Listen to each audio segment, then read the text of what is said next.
ரீசெண்டாக 70,000 ரூபாய்க்கு ஒரு கேமிங் பிசி பில்ட் பண்ணோம் C4 Tech தமிழில்.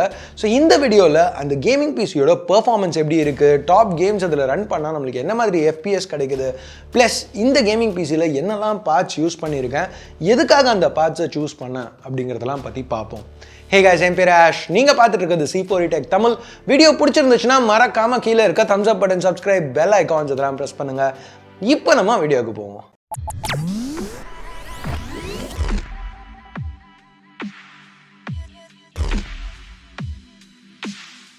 ஸோ முதல்ல ப்ராசஸர்லேருந்து ஆரம்பிப்போம். இங்கே வந்து Ryzen 5 3600 ப்ராசஸர் யூஸ் பண்ணியிருக்கேன். இது ஒரு 6 கோர் 12 த்ரெட் ப்ராசஸர். எதுக்காக இந்த ப்ராசஸரை சூஸ் பண்ணோம் அப்படின்னு பார்த்தீங்கன்னா ப்ரைஸிங். இந்த ப்ரைஸிங்க்கு 3600 ரொம்பவே ஒரு நல்ல பெர்ஃபார்மன்ஸ் கொடுக்குற ப்ராசஸர்.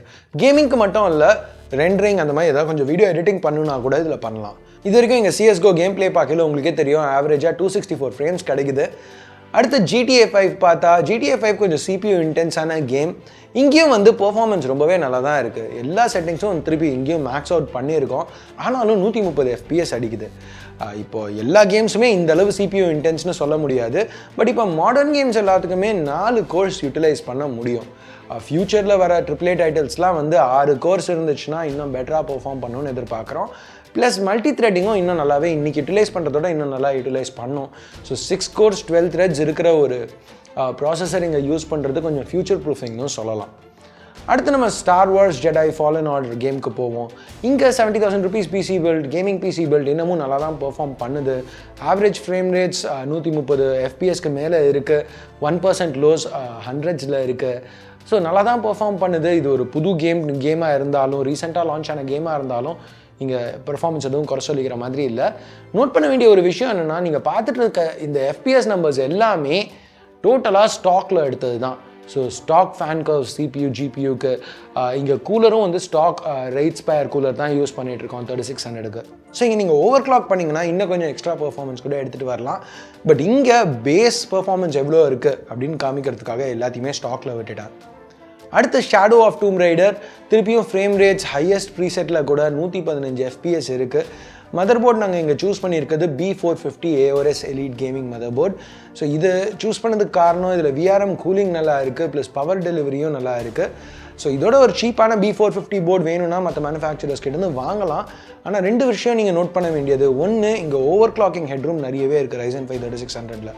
ஸோ அதை லெவரேஜ் பண்ணுறதுக்கு உங்களுக்கு நல்ல பவர் டெலிவரியோட ஒரு மதர் போர்ட் வேணும், கூல் VRMs, ப்ளஸ் அஃப்கோர்ஸ் ஒரு decent aftermarket cooler. Overclocking பொட்டன்ஷியல்னு வரையில் அது CPU வெரி ஆகும். பட் அதை பற்றி நம்ம இன்னொரு வீடியோவில் பேசுவோம். இப்போதைக்கு இப்போ இந்த பில்டில் Gigabyteோட 240 GB SSD, 2 8 GB A-Data DDR4 RAM, மொத்தமாக 16 GB 3000 MHz dual channel RAM use பண்ணியிருக்கோம். Ryzenல வந்து ஃபாஸ்ட் மெமரி இருந்தால் இன்னும் யூஸ்ஃபுல்லாக இருக்கும். அதனால இங்கே 3000 MHz RAM யூஸ் பண்ணியிருக்கேன். நீங்கள் இங்கே RAM சூஸ் பண்ணுறதுக்கு முன்னாடி உங்கள் மதர் போர்டு என்ன ஸ்பீட் வரைக்கும் சப்போர்ட் பண்ணுங்கிறத செக் பண்ணிக்கோங்க. மதர் போர்ட்ஸ் பற்றி பேசல, MSIயோட டாமஹாக்கும் வந்து ஒரு நல்ல B450 டாமஹாக்கும் ஒரு நல்ல ஆல்டர்னேட்டிவ் தான். ஸோ எனிவே, இப்போ இந்த 3000 MHz RAM வாங்கையில் கூட இந்த ஹையர் ஸ்பீட்ஸ் வந்து பயாஸ்லேருந்தே எனேபிள் பண்ணணும். ஏன்னா டிஃபால்ட்டாக லோவர் ப்ரீசெட்ஸ்க்கு தான் எனேபிள் ஆகும். இங்கே வந்து வாட்டர் கூல் ஸ்பெக்ட்ரிக்ஸ் RAM யூஸ் பண்ணியிருக்கோம். பட் நாங்கள் அது யூஸ் பண்ணதுக்கு காரணம் அது அவைலபிளாக இருந்துச்சு, கையில் இருந்துச்சு, அதனால் யூஸ் பண்ணோம். பட் நீங்கள் இந்த பில்ட் பண்ணுறீங்கன்னா நீங்கள் இதோட சீப்பான ரேட்டு கம்மியான அதே 8+8 3000 MHz RAMக்கே போகலாம். இப்போது GPUன்னு வரையில் Gigabyteோட RTX 2060 சூப்பர் யூஸ் பண்ணியிருக்கோம்.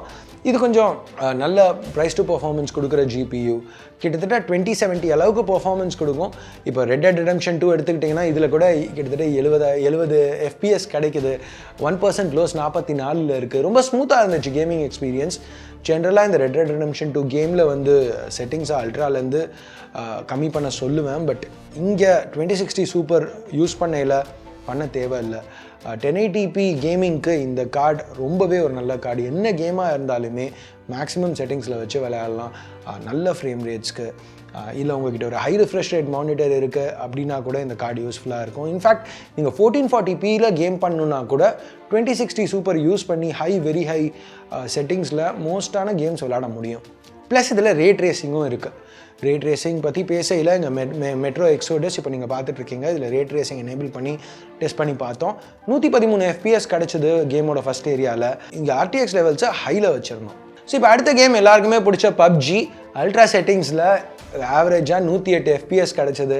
ஃப்ரேம் டேரிங், லேக் ஸ்பைக்ஸ் எதுவுமே இல்லை பேன் பண்ணையில். பவர் சப்ளைன்னு வரையில் கிகாபைட்டோட P850 சூஸ் பண்ணியிருந்தேன்.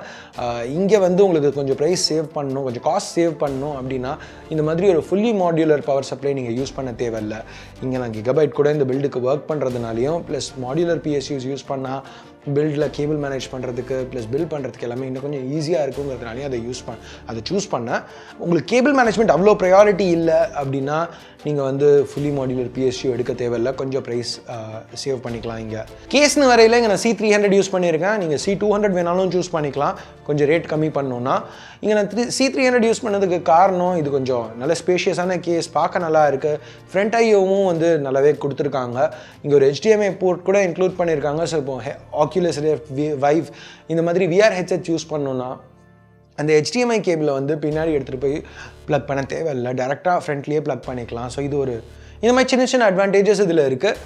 அண்ட் இப்போ நீங்கள் பார்த்துட்ருக்க கேம் Apex Legends, இப்போ நீங்கள் பார்த்துட்ருக்க எல்லா கேம்ஸ் மாதிரியுமே இதுலேயும் எல்லா செட்டிங்ஸுமே மேக்ஸிமம்க்கு புஷ் பண்ணியிருக்கோம். அப்போவும் 138 FPS கிடைக்குது.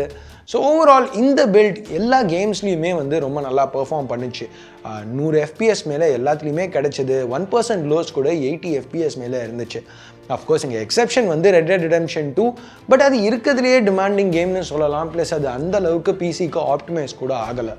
ஸோ உங்களுக்கு வந்து AAA டைட்டில்ஸ் இந்த வருஷமோ இல்லை அடுத்த ஒரு சில வருஷத்துக்கோ AAA டைட்டில்ஸ் அல்ட்ரா இல்லை வெரி ஹை செட்டிங்ஸில் விளையாடணும்னு நினச்சிங்கன்னா இந்த ஹார்ட்வேர் காம்பினேஷன் உங்களுக்கு பர்ஃபெக்டாக இருக்கும். உங்களுக்கு கொஞ்சம் எடிட்டிங் பண்ணுன்னா கூட 4K ஃபுட்டேஜ் இல்லைனா 3D ஒர்க்லோட்ஸ், மாயா இந்த மாதிரி ஏதாவது யூஸ் பண்ணுன்னா கூட இந்த CPU, இந்த Ryzen 5 3600 6 core 12 thread CPU உங்களுக்கு கரெக்டாக இருக்கும். எடிட்டிங் ரிகாக யூஸ் பண்ணணும்னு நினச்சிங்கன்னா இங்கே நீங்கள் கொஞ்சம் GPUவை காம்ப்ரமைஸ் பண்ணி 2060 சூப்பருக்கு பதில் 2060க்கு போயிட்டு அதுக்கு பதில் ரேமை வந்து 16லேருந்து 32 ஜிபிக்கு அப்கிரேட் பண்ணுங்கள். ஏன்னா ரேம் இன்னும் முக்கியம் உங்களுக்கு எடிட்டிங்னு வரையில். மற்றபடி ஆல்டர்னேட்டிவ்ஸ் 240 GB SSDக்கு பதில் 512 GB SSD போகலாம். எக்ஸ்ட்ரா காசு இருந்துச்சுன்னா, இன்னும் கொஞ்சம் பட்ஜெட் இருந்துச்சுன்னா எக்ஸ்ட்ரா ஹார்ட் டிஸ்க்ஸ் கூட வாங்கி போட்டுக்கலாம். 7200 RPM டிரைவ்ஸ், இதெல்லாம் வந்து நான் இனிஷியலாக இன்க்ளூட் பண்ணதுக்கு காரணம் இப்போதைக்கு ஒரு பேஸ் பிசி கரெக்டாக ஒரு கேமிங் பிசி நல்லா பில்ட் பண்ணிவிட்டு ஃப்யூச்சரில் வேணும்னா இது எல்லாத்தையும் ஆட் பண்ணிக்கலாம். ஸோ எனிவே இதுதான் என்னோட 70K பிசி பில்ட். இதை பற்றி ஏதாவது கேள்வி உங்களுக்கு இருந்துச்சுன்னா கீழே கமெண்ட்ஸில் சொல்லுங்கள், முடிஞ்ச அளவுக்கு ரிப்ளை பண்ண ட்ரை பண்ணுறோம். ஸோ அவ்வளோதான் இந்த வீடியோ பற்றி என்ன நினச்சிங்க, பிடிச்சிருக்கா பிடிக்கலையா அதை பேஸ் பண்ணி கீழே உள்ள தம்ஸ் அப் தம்ஸ் டவுன் பட்டனை ப்ரெஸ் பண்ணுங்கள். சப்ஸ்கிரைப் பண்ணலன்னா சப்ஸ்கிரைப் பட்டன் ஏற்கனவே சப்ஸ்கிரைப் பண்ணியிருந்தீங்கன்னா பக்கத்தில் உள்ள பெல் ஐக்கான் இதெல்லாம் ப்ரெஸ் பண்ணுங்கள். அப்போ தான் நான் போடுற வீடியோஸை நீங்கள் மிஸ் பண்ணாமல் பார்க்க முடியும். ஸோ அடுத்த வீடியோவில் உங்களை திருப்பி சந்திக்கிற வரைக்கும் என் பேர் ஆஷ், நீங்கள் பார்த்துட்டு இருக்கிறது C4E Tech Tamil. Have a nice day. Bye.